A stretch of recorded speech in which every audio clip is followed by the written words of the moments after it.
इयत्ता 6वी इतिहास व नागरिकशास्त्र प्रकरण 3 हडप्पा संस्कृती यावरील संपूर्ण स्वाध्याय आपण स्पष्टीकरणासहित पाहूयात. प्रश्न पहिला, त्यातील अ.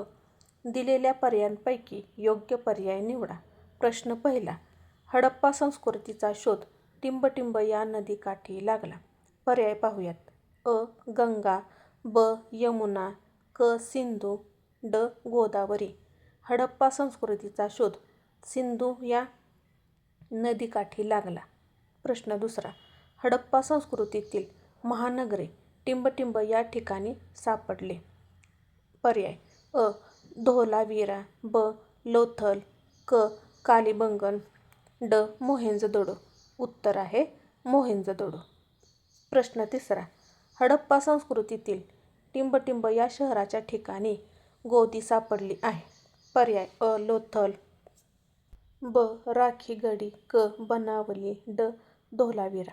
उत्तर आहे पर्याय क्रमांक 1 लोथल. आकडा ब.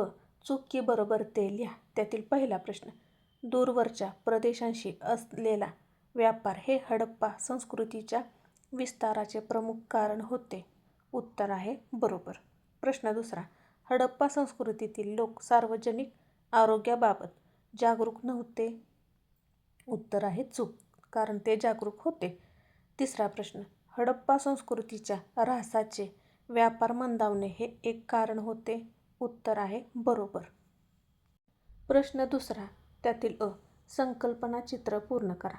तुम्हाला तुमच्या पाठ्यपुस्तकामध्ये एक संकल्पना चित्र दिलेलं आहे. त्यामध्ये हडप्पा संस्कृतीची वैशिष्ट्ये दिलेली आहेत. ती रिकाम्या चौकटीत कोणकोणती राहिलेली आहेत ती लिहायची आहेत. आपण ती पाहूयात. हडप्पा संस्कृतीची वैशिष्ट्ये: 1. नगररचना, 2. मुद्रा, 3. सुव्यवस्थित रस्ते, 4. मातीची भांडी आणि खेळणी, 5. सांडपाण्याची व्यवस्था, 6. घरांची बांधणी. ही हडप्पा संस्कृतीची वैशिष्ट्ये आहेत. प्रश्न दुसऱ्यातील ब आकडा, शब्दकोड्यातून उत्खननातील नगरांची नावे पूर्ण करा. तुम्हाला तुमच्या पाठ्यपुस्तकामध्ये एक शब्दकोडं दिलेलं आहे. ते आपल्याला सोडवायचं आहे. ते आपण पाहूयात. उभे शब्द पहा. हडप्पा, नंतर दुसरा शब्द लोथल, तिसरा मोहेंजोदडो, चौथा धोलावीरा आणि 5वा कालिबंगन. प्रश्न तिसरा, टिपा लिहा. त्यातील पहिला आकडा, मोहेंजोदडो येथील महास्नानगृह. मोहेंजोदडो येथील महास्नानगृह हे हडप्पा संस्कृतीतील एक महत्त्वपूर्ण वास्तू आहे. हे स्नानगृह विटांचे बांधकाम करून तयार केलेले आहे. याची लांबी 12 मीटर, रुंदी 7 मीटर आणि खोली 2.4 मीटर आहे. याच्या सभोवताली खोल्यांची रचना केलेली आहे आणि मध्यभागी मोठे जलकुंड आहे. या जलकुंडात पाण्याची ये-जा करण्यासाठी पायऱ्या आहेत. तसेच पाण्याचा निचरा होण्यासाठी स्वतंत्र व्यवस्था केलेली आहे. हे स्नानगृह स्वच्छता, नियोजन आणि जलनिस्सारण व्यवस्थेचे एक उत्तम उदाहरण आहे. दुसरी टीप, हडप्पाकालीन वस्त्र व दागिने. हडप्पाकालीन लोक सूत, लोकरी व कापसाची वस्त्रे परिधान करत असत. पुरुष कमरेभोवती वस्त्र नेसत असत, तर स्त्रिया लांब झगा किंवा साडीप्रमाणे वस्त्र वापरत असत. वस्त्रे शिवलेली असण्याबरोबरच न शिवलेलीही असत. लोक दागिन्यांचा मोठ्या प्रमाणात वापर करत असत. सोने, चांदी, तांबे, कांस्य, शंख, मणी, फॅन्स, अर्धमौल्यवान दगड यांपासून हार, बांगड्या, कर्णफुले, अंगठ्या, मंगळसूत्र, कमरपट्टा इत्यादी दागिने तयार केले जात. स्त्री-पुरुष दोघेही दागिने घालण्याची आवड बाळगत असत. तिसरी टीप, हडप्पाकालीन कला आणि मनोरंजन. हडप्पाकालीन लोकांना कला आणि मनोरंजनाची आवड होती. त्यांनी मातीची भांडी, खेळणी, मूर्त्या आणि शिक्के यांची सुंदर निर्मिती केली. नृत्यरत मुलीची कांस्य मूर्ती हे त्यांच्या कलेचे उत्कृष्ट उदाहरण आहे. भित्तिचित्रांचेही काही अवशेष मिळालेले आहेत. संगीत व नृत्य यांचेही प्रचलन असावे. विविध वाद्यांचा वापर केला जात असावा.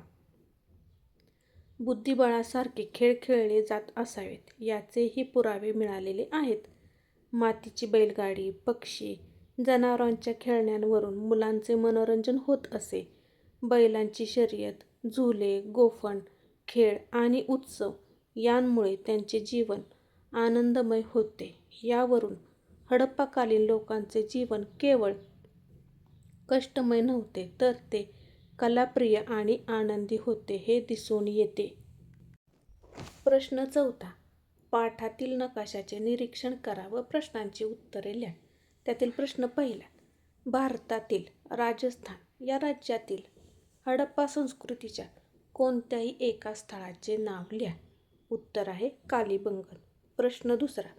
भारताच्या सीमेबाहेर हडप्पा संस्कृतीच्या कोणत्याही एका स्थळाचे नाव लिहा. उत्तर आहे मोहेंजोदडो. प्रश्न 3. मंडा हे हडप्पा संस्कृतीचे स्थळ कोणत्या नदीच्या तीरावर आहे. उत्तर आहे चिनाब नदी.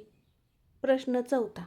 दायमाबाद हे हडप्पा संस्कृतीचे स्थळ वर्तमान काळातील भारतातील कोणत्या राज्यात आहे. उत्तर आहे महाराष्ट्र. प्रश्न 5.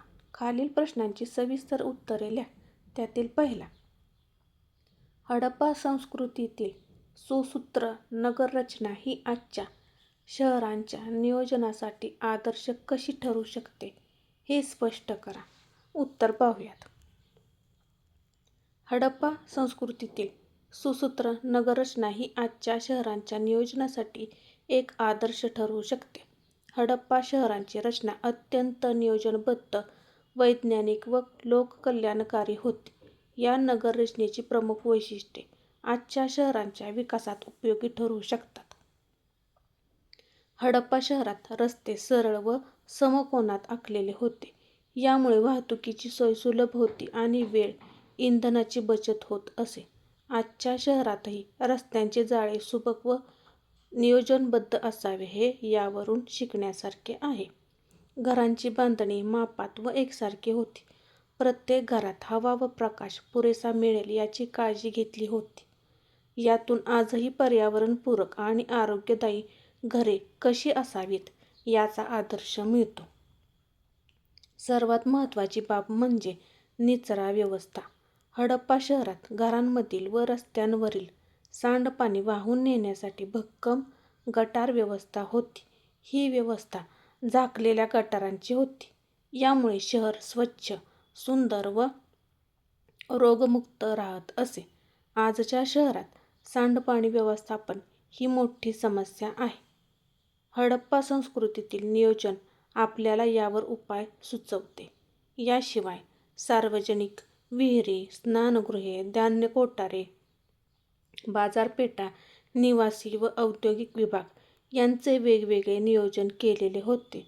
यावरून सार्वजनिक सुविधा सर्वांना समान मिळायला पाहिजेत हे लक्षात येते. म्हणूनच हडप्पा संस्कृतीतील सुसूत्र नगररचना ही आजच्या शाश्वत, सुनियोजित आणि लोकहितकारी शहरांसाठी आदर्श ठरते. प्रश्न 2.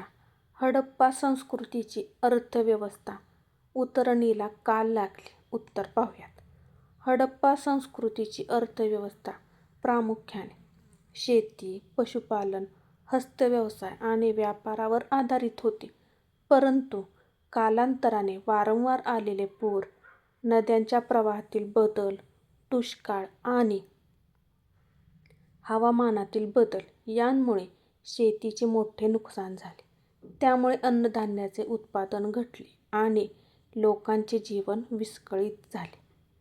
दूरच्या प्रदेशांशी होणारा व्यापार कमी झाला. व्यापार घटल्यामुळे कारागीर, व्यापारी आणि उद्योगधंद्यांवर विपरीत परिणाम झाला. काही शहरातील लोकांनी सुरक्षित ठिकाणी स्थलांतर केल्यामुळे बाजारपेठा ओस पडल्या आणि आर्थिक व्यवहार मंदावले. याशिवाय नैसर्गिक आपत्ती, संसाधनांचा ऱ्हास आणि इतर सामाजिक आर्थिक कारणांमुळे हडप्पा संस्कृतीची अर्थव्यवस्था हळूहळू उतरणीला लागली.